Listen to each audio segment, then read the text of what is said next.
아이폰 17e에서 e가 뭘 뜻하는지 아세요? 아이폰 17e의 e는 보통 엔트리를 의미해요. 즉, 해당 모델이 어떤 라인업의 입문형이나 합리적인 가격대의 모델이라는 걸 나타내죠. 근데 제가 실제로 써보니까 이 e는 essential, 핵심이란 뜻 같습니다. 확실히 있어야 할 핵심 기능들만 남겼거든요. 이제 테크로 이지하게 만성이지. 그나저나 이거 누가 시작한 거야? 아이폰 17e가 나왔습니다. 제가 여러분들보다 딱 이틀 먼저 써봤는데 실제로 만져보고 써보고 느껴봐야지만 알 수 있는 그런 것들을 아마 많은 분들이 17e가 가성비 좋게 나왔다는데 17e를 살까 30만 원 더 주고 17 일반을 살까 고민 중이실 것 같거든요. 제가 정확히 알아차렸죠? 우선 가격, 특히나 아이폰 17e 이 E 시리즈에서, 시리즈라고 해봤자 이제 2개 나왔지만 E 시리즈는 입문용 가성비로 유명한 제품이라 더욱더 가격을 얘기 안 할 수가 없어요. 가격은 99만 원이고요 16E도 똑같이 99만 원이었는데 저장 공간이 17E가 2배가 됐어요. 그러니까 사실상 더 저렴해진 셈이죠. 16E는 128기가에 99만 원이었는데 17E는 256기가에 99만 원입니다. 근데 저는 다음번에 핸드폰 살 때 그냥 512나 아싸리 1테라 살까 고민 중이에요. 제가 요즘 특히 릴스, 동영상을 다 아이폰으로 찍기 시작하면서 도저히 256기가도 이제 저한테 작더라고요. 일단 컬러. 아이폰 16e는 화이트랑 블랙이 있었는데 17e부터는 진짜 제가 너무 사랑하는 핑크.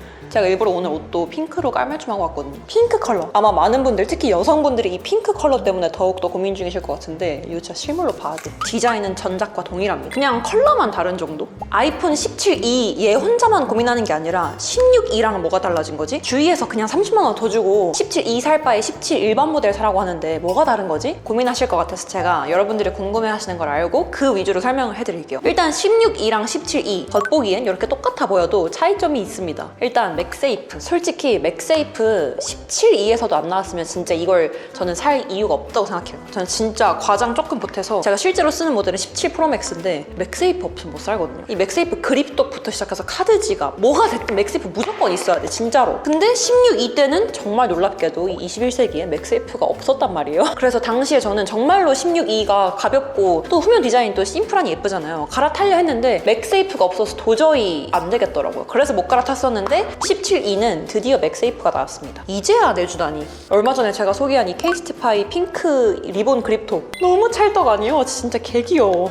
와, 그냥 핑크 공주 그 자체입니다. 그리고 더 강해졌어요. 세라믹 쉴드 2라고 해서 긁힘, 스크래치 이런 거에 좀 더 강해졌다고 보면 되는데 애플이 아이폰 17이 광고한 영상에서도 닭이 이 아이폰 막 쪼아대는 걸 표현했더라고요. 그러니까 그만큼 날카로운 긁힘이나 이런 잔 스크래치에도 강하다라는 뜻인데 저는 수년간 휴대폰을 써오면서 내가 휴대폰 어딘가에 떨궜을 때 이거 세라믹 쉴드 2라 좀 더 강해졌네? 자식 이거 봐라. 이렇게 느꼈던 적이 딱히 없어서 이게 그렇게까지 체감이 되나는 잘 모르겠습니다. 당연히 뭐 스크래치 더 강하겠죠. 스크래치가 덜 나겠지. 그렇지만 이게 갈아탈 때 그렇게까지 중요한 요소인가는 잘 모르겠어요. 근데 아쉬웠던 점은 여전히 60Hz예요. 와 진짜 이게 말이 되나? 주사율이라는 건 1초에 얼마나 많은 화면 애니메이션을 보여줄 수 있냐예요. 그래서 60Hz, 120Hz 2배 차이 나죠? 60Hz보다 120Hz가 1초에 더 많은 화면을 보여줄 수 있으니까 화면이 훨씬 부드럽겠죠? 주사율은 사실 정말 중요한 게 정말 체감이 되는 스펙이에요. 세라믹 쉴드 같은 내구성은 휴대폰에 어딘가에 떨어뜨렸을 때 체감되는 성능이라면 주사율은 정말 우리가 매일매일 휴대폰을 쓰면서 매 순간순간 체감하는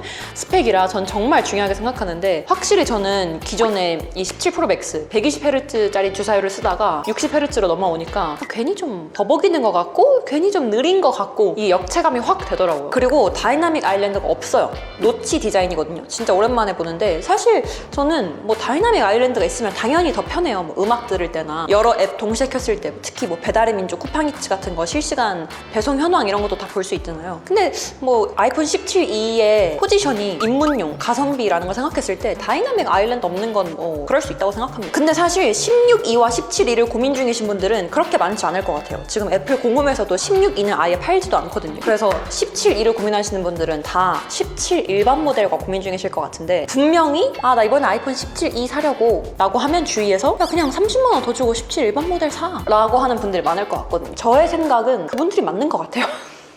이게 30만 원이 절대 작은 돈은 아니지만 30만 원을 더 주고 17 일반 모델에서 쓸 수 있는 기능이 훨씬 뽕 뽑을 수 있다고 생각해서 일단 칩셋은 둘 다 A19 칩의 6코어 CPU예요. 뭐 칩셋 이런 말이 들어가서 너무 어려운데 쉽게 말하면 아이폰 17 일반 모델이랑 같은 칩셋이라 사용 속도 같은 건 거의 동일하거든요. 거의 동일이 아니라 아예 동일해요. 비유하자면 17E랑 17 일반 모델이 기본적으로 이 타고난 두뇌 회전 속도, 지능, IQ 같은 처리 속도는 같은데 서로 사양이 좀 달라요. 똑같은 차인데 옵션을 어떻게 하냐에 따라 가격과 기능이 천차만별, 뭐 엉뜨가 있냐 없냐 이런 거 달라지잖아요. 그런 느낌이라고 생각하시면 되는데 A19 칩셋이라고 할 때 이 칩셋은 두뇌를 말해요. 그리고 6코어 CPU 할 때 이 CPU는 작업 처리 속도를 담당하거든요. 그래서 멀티태스킹, 뭐 카톡 켰다가 인스타 켰다가 유튜브 켰다가 멀티태스킹 하거나 이 앱에서 저 앱으로 막 왔다 갔다 전환할 때 그런 처리, 작업 속도를 담당하는 친구라고 보시면 됩니다. 그래서 한마디로 17E와 17 일반 모델은 두뇌와 작업 속도 자체는 동일해요. 근데 그럼 뭐가 다르냐? GPU라고 하는 친구가 다른데 GPU는 G, 그러니까 그래픽.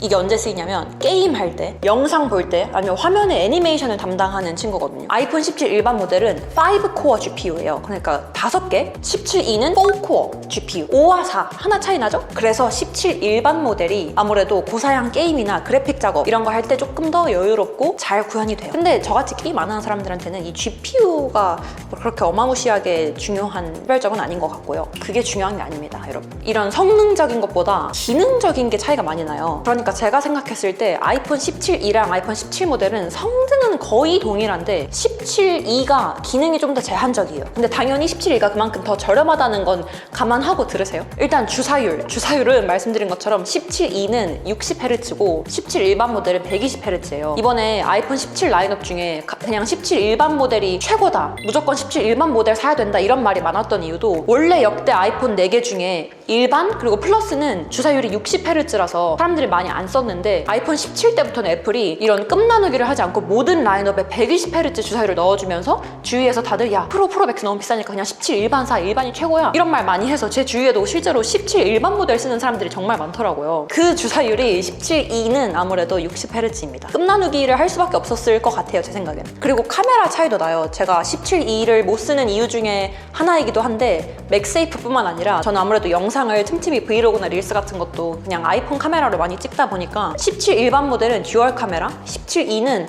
딱 보시는 것처럼 카메라가 하나죠? 싱글 카메라예요. 이 싱글 카메라가 사실 일반적인 사진 찍기에는 정말 충분해요. 특히 저처럼 그냥 가끔 셀카 찍고 음식 사진 찍고 뭐 카페 사진 찍고 인스타 하고 이 정도로는 정말 너무 충분하고요. 게다가 인물 사진도 초점 변경, 심도 제어 이런 것도 돼요. 인물 사진 찍어놓고 초점을 앞에 있는 게 아니라 뒤에 있는 애로 바꾸고 싶네 하면 후보정 할 때 초점을 바꿀 수도 있고, 다만 아무래도 싱글 카메라다 보니 초광각, 광각?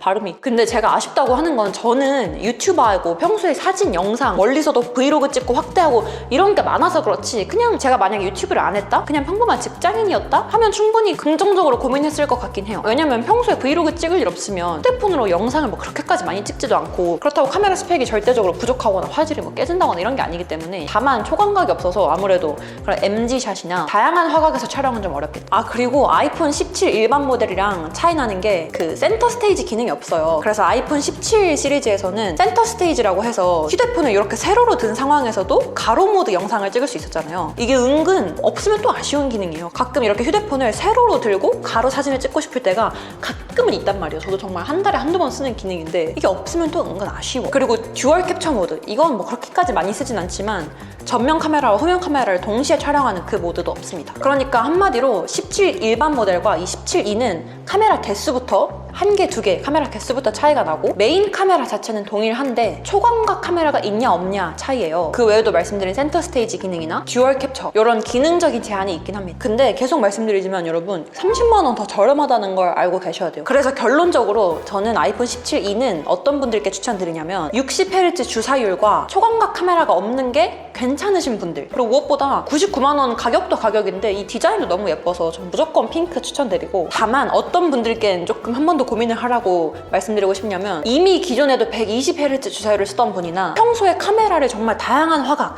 다양한 각도에서 많이 촬영을 해서 초광각 카메라도 필요하고 뭐 센터 스테이지 기능이나 듀얼 캡처 모드 이런 게 꼭 필요하다 하시는 분들은 차라리 30만 원 더 내고 아이폰 17 일반 모델로 갈아타시는 거 추천드립니다. 이제 곧 17E가 출시되니까 많은 분들이 막 고민하실 것 같은데 여러분들은 어떤 거 선택하셨는지, 17E 구매하시기로 했는지 안 했는지 이런 거 댓글로 많이 남겨주세요.